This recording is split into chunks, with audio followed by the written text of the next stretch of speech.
Good morning. Students between the ages of 12 to 18 years ever ask me this question: which career should they choose in their life? Doctor, engineer, lawyer, chartered accountant, management, or any other?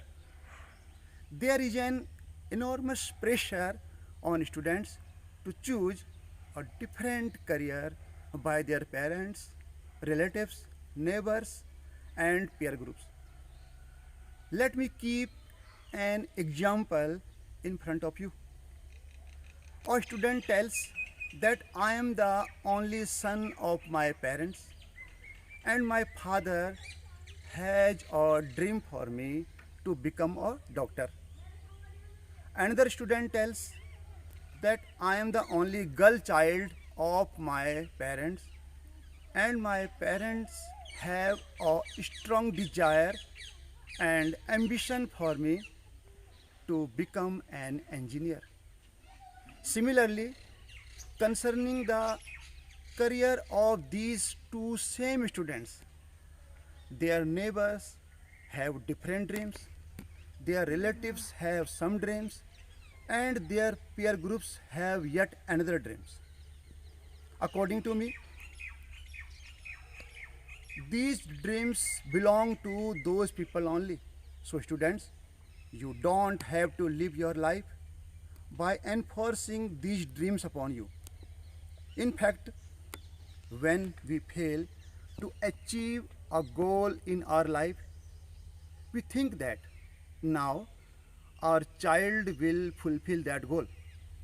So, students, I would like to tell you your life is extremely precious, immensely valuable for yourself, your family, society, and this great country, as well as in the eyes of Heavenly God. And since your life is so precious, therefore, it must not be driven by your anxieties, your frustrations, your concerns. It must not be influenced by a thought around you. Now, I would like to suggest you, I would like to advise you, spend some time with yourself and think about what is your talent, skill, and proficiency in a particular area. What are your resources? What is your present perception and intelligence level? What is your choice about your future goal so that you can do with full of enthusiasm and complete devotion? Keeping these few questions in your mind, choose a goal of your life. Don't choose a goal just because of that your neighbors or your relatives or your friends or your siblings or your peer groups are opting that. See, if you are not completely devoted to something, you won't be able to execute your highest performance. You won't be able to reach at digi heights.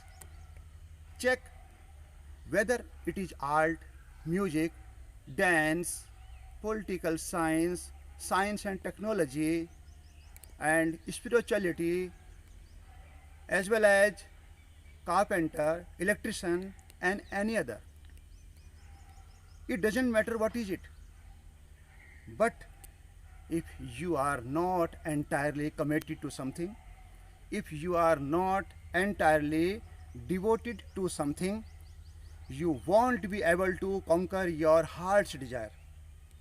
Dear students, excellence comes only when you do something that truly resonates with your soul. Dear students, our life is a journey between two English alphabets, B and D. Here B stands for birth and D stands for death. Between these two English alphabets, there is an another English alphabet. It is called C, and C stands for choice. So choose the right choice. If you have the right choice, you will be filled with full of enthusiasm to attain your goal. You will move on to a bigger and better things. You will beat the clock. You will add feathers on your head with roaring success. You will definitely perform miracles. At last but not the least, I owe you all a debt of mountainous thanks for listening me carefully. Thank you very much. May God bless you. Thank you.